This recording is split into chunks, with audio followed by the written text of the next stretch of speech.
नमस्कार दोस्तों, स्वागत है आपका हमारे यूट्यूब चैनल पर। आज हम देखने वाले हैं 11वीं हिंदी का 8वां पार्ट तत्सत इसका स्वाध्याय। तो चलिए शुरू करते हैं आज का वीडियो।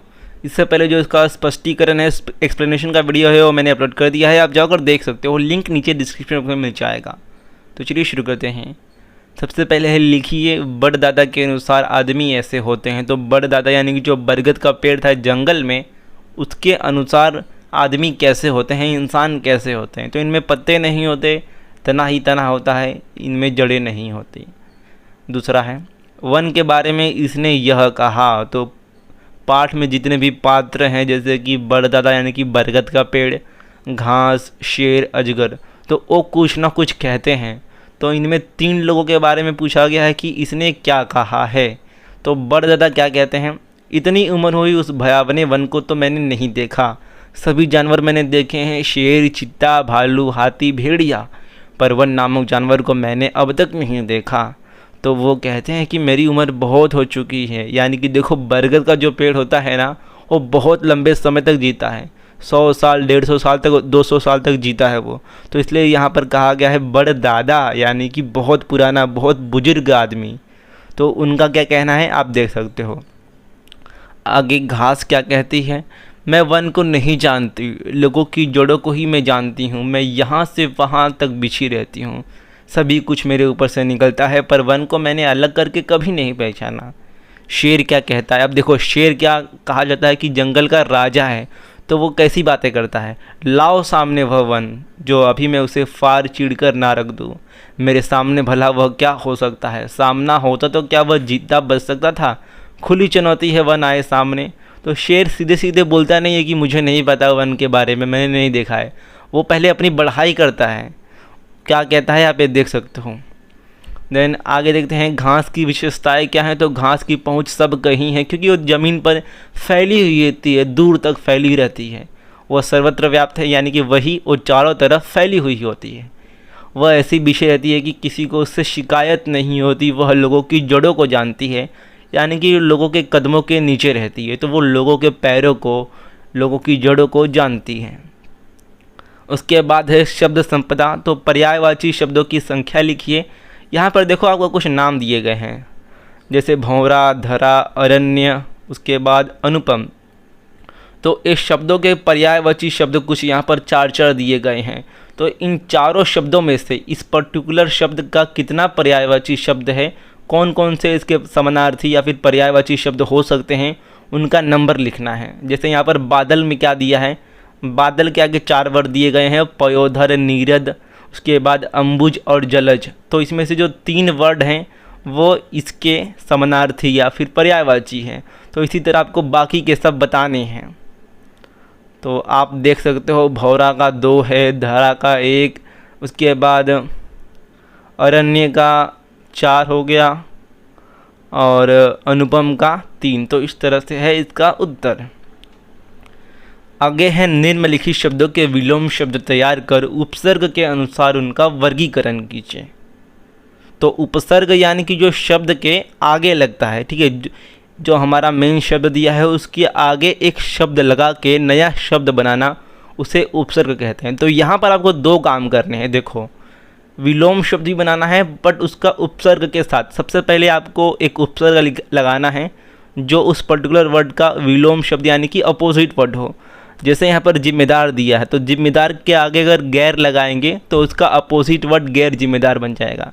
वैसे ही कामयाब के आगे ना लगाएंगे तो उसका अपोजिट वर्ड नाकामयाब बन जाएगा। सत्य के आगे अ लगा के असत्य, मेल के आगे बे लगा के बेमेल, न्याय के आगे अ लगा के अन्याय, गुण के आगे अव लगा के अवगुण, यश के आगे अप लगा के अपशय, मान के आगे अप लगा के उसका विरुद्धार्थी विलोम शब्द या फिर आप अपोजिट वर्ड बोलो तो अपमान बच जाएगा। उसके बाद मंजूर के आगे ना लगा के नामंजूर, संग के आगे कु लगा के कुसंग।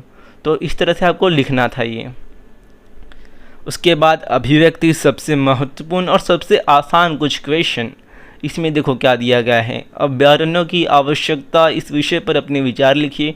तो अभ्यारण्य यानी कि वही जो जंगल वगैरह होते हैं, wild life sanctuary, wild life park, उसकी आवश्यकता क्यों है यहाँ पर आपको लिखना है।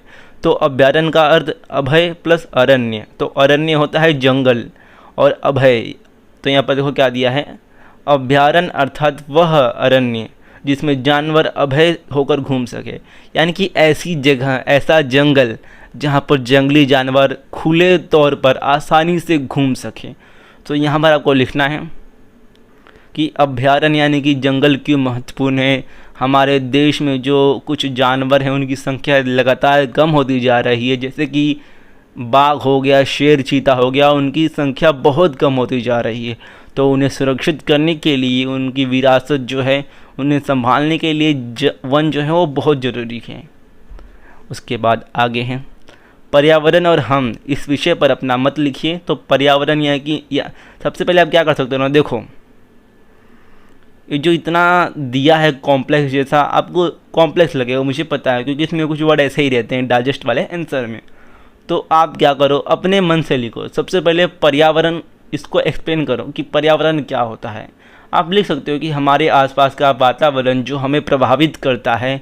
पर्यावरण सिर्फ जो जैविक चीज़ ही पर्यावरण नहीं होता है, हमारे आसपास का सांस्कृतिक माहौल वो भी पर्यावरण का एक हिस्सा है। तो पर्यावरण कैसे आपके लिए महत्वपूर्ण है ये लिखना है यहाँ पर। उसके बाद पाठ पर आधारित लघुत्तरी प्रश्न टिप्पणियाँ लिखिए। बड़दादा, तो बड़दादा देखो ये शब्द से नाम क्या पता चलता है, दादा, यानी कि वो आदमी बहुत पुराना होगा। बड़ यानी बरगद का पेड़, तो बरगद के पेड़ को दादा क्यों कहा गया है, मैंने स्टार्टिंग में बताया, क्योंकि बरगद का पेड़ बहुत लंबा जीता है, उसकी आयु बहुत होती है, वो 100 साल, 150 साल, 500 साल तक जीता है। तो इसलिए यहाँ पर इसकी विशेषताएं आपको बतानी है बड़दादा की। तो वह एक विशाल, घना, छायादार और दीर्घजीवी यानी कि बहुत लंबा, बहुत बूढ़ा पेड़ है। इसका तना सीधा एवं कठोर होता है, यह वृक्षों के राजा के समान है। बड़ की शाखाओं से जड़ें निकलकर हवा में लटकती है। तो आप अपने से इस बारे में लिख सकते हो कि जो बरगद का पेड़ होता है उसकी जो जड़ें होती है बहुत बड़ी होती है और पेड़ से निकलकर ज़मीन में जाकर लगती हैं। ये सब आप लिख सकते हो। चाहो तो इसका स्क्रीनशॉट ले सकते हो और डिस्क्रिप्शन में इस जो PDF है उसका लिंक है डाउनलोड करने के लिए। आगे है सिंह, तो सिंह के बारे में आप लिख सकते हो कि उसे जंगल का अघोषित राजा, यानी कि किसी ने कहा नहीं है, ऐसा डिक्लेयर नहीं किया है किसी ने, सब जानवरों ने मिलकर कि ये हमारा राजा है। तो उसे राजा कहा क्यों जाता है, क्योंकि थोड़ा ताकतवर होता है बाकी सब की तुलना में। तो यहाँ पर आप देखो, यहाँ पर क्या है इसका आंसर, सिंह पशुराज, सिंह जंगल का अघोषित राजा है। सिंह बड़ा बलवान, पराक्रमी, शक्तिशाली, गौरवपूर्ण, ओजस्वी जानवर हैं। तो यहाँ पर इसका उत्तर है। उसके बाद बांस, तो बांस पृथ्वी पर सबसे तेज गति से बढ़ने वाला पौधा है। तो बांस का पेड़ बहुत ही तेज़ी से बढ़ता है, सबसे तेज़ी से बढ़ने वाला पौधा है दुनिया में। इसका तना लंबा होता है, सीधा होता है। बांस जो है वो अंदर से खोखला होता है और जब इसके अंदर से हवा जाती है तो सन सन की आवाज़ आती है। यहाँ पर ये इसका उत्तर है, आप देख सकते हो। उसके बाद आगे प्रश्न है, तत्सत शीर्षक की सार्थकता स्पष्ट कीजिए। तो देखो तत्सत का जो अर्थ होता है ना, यही सत्य है, वही सत्य है, यानी कि जो है इस वक्त हमारे सामने वही सत्य है। तो इसमें देखो हमारे पाठ में क्या बताया गया है, आपने स्टोरी पढ़ा होगा या फिर हमारा वीडियो देखा होगा तो आपको पता होगा, क्लियर कट आइडिया होगा।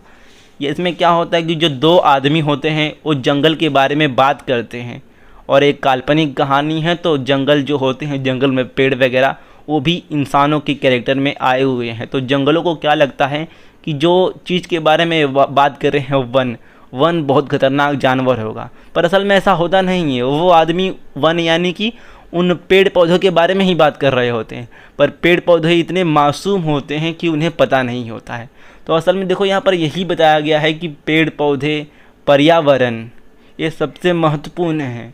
ये कितने महत्वपूर्ण है हमारे लिए, पेड़ पौधे हो गया। और पेड़ पौधों के माध्यम से ये बताया गया है कि जो ईश्वर है, जो संसार की सबसे एक सुप्रीम पावर है, वही चारों तरफ उपलब्ध है, वही सबसे महान है। तो यहाँ पर आप ये देख सकते हो। उसके बाद साहित्य संबंधी सामान्य ज्ञान जानकारी दीजिए। जैनेंद्र कुमार जी की कहानियों की विशेषताएं, इसका उत्तर है अन्य कहानीकारों के नाम। यहाँ पर आप ये देख सकते हो, ये आपके पार्ट के स्टार्टिंग में जो बॉक्स दिया रहता है उसमें ही इसका उत्तर मिल जाएगा आपको। उसके बाद निम्नलिखित रसों के उदाहरण लिखिए। हास्य रस, हास्य यानी कि नाम से ही साफ है, ऐसी कुछ लाइन, ऐसी कुछ पंक्तियाँ जिसे पढ़कर आपको हंसी आए उसे हास्य रस कहेंगे। इसका एग्जाम्पल है, मैं ऐसा महावीर हूँ पापड़ को तोड़ सकता हूँ, अगर आ जाए गुस्सा तो कागज़ को भी मोड़ सकता हूँ।